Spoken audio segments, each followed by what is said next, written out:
Congratulations, Christopher. This is just spectacular. And this has been, your baby for, 10 years. It's been kind of gestating in your mind. Are you the kind of guy that wakes up in the middle of the night and go, I got to write that down? I am, but I'm also the kind of guy who never has a pen by the side of the bed, and so I go, you know what, I'll remember it, and I get back to sleep, and then I don't remember it. But I've learned that about myself over the years, so I try and do my best work while I'm awake, but it tends to stick better. Hence, keep the pen next to you when you sleep. Yeah, I should really start doing that. Yeah. How did you even begin? Where did you even, it took you so long to get this going, but how did it all come about for you? It all really started from just an interest in dreams and the relationship with films and portrayal of dreams in films. And what I felt I'd never seen was the portrayal of a dream that you could believe in its reality. That is to say, one of the key lines in the film is dreams feel real while we're in them. And so I wanted to make a film where the experience of dreaming was addressed in that real way. So even as something extraordinary is happening, you're invested in the reality of that world. Because movies, I think, are one of the great ways in which you can open up a world for the audience and really take them someplace, take their minds someplace they might not otherwise go. Yeah, and who really cannot relate to this? We all dream. We all dream. It's a universal experience, but a very private one.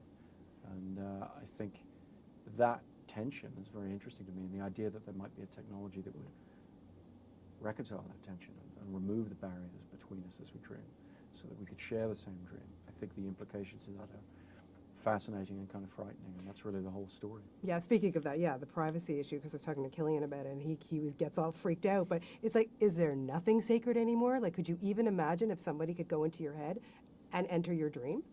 I think it's a very good thing that people can't do that. I think it's a very good thing that there are aspects of our minds that remain private and individual.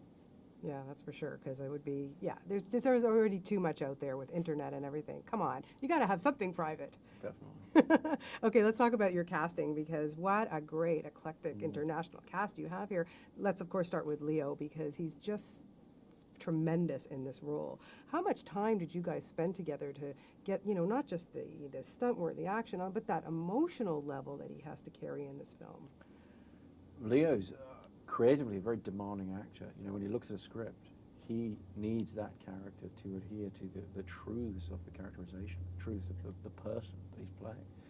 And so we spent months and months meeting a couple times a week for hours at a time, analyzing the script and talking through how the emotional truth of the character is guiding the narrative, how those things are reconciled. And my job really was to try and reconcile that input with the mechanism of the story and the way that the story has to flow. But it's incredibly invigorating, it's incredibly exciting to work with a creative collaborator who is so disciplined and so on it and so demanding of the finished product. And Ellen Page, our good Canadian gal, like, who would have thunk? I mean, seriously, she is fantastic in this. Yeah, she's really extraordinary, and what she does that's very hard to find, really.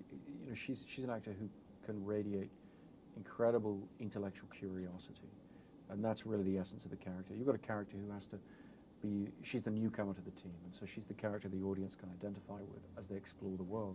She has to ask all the questions that the audience wants to ask, but she's got to do that as a real person, and the way to do that was sort of youthful energy and intellectual curiosity. You had to believe in her as somebody who wants to explore all these things, wants to know all these things, about the world and the way the world works and the people she's going into this with.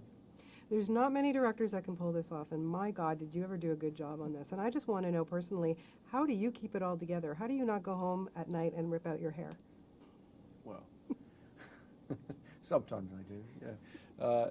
No, I actually find it, I just find it much more interesting to be able to challenge yourself on a project, to be given the opportunity that so many aspiring filmmakers would kill for, to be able to do something that you think is really worthwhile and really different on a grand scale, so that you can employ all of the technical devices that we do in the film, travel the world and put all these sort of big action set pieces on screen in the service of ideas that you're fascinated by. It's a huge privilege, really, and so I just enjoyed it tremendously, quite frankly, and really tried to take advantage of the opportunity that I'd been given. And, you know, kudos to you because you really try to shoot as much as you physically can. I mean, there's a stunt there, I want to try it. You know, not to rely that much on the CG. I mean, of course you have to have some in there. But, you know, for example, that zero gravity room and putting what you put Joe through, my goodness, like, whoa, he did a fantastic job. He did do an incredible job.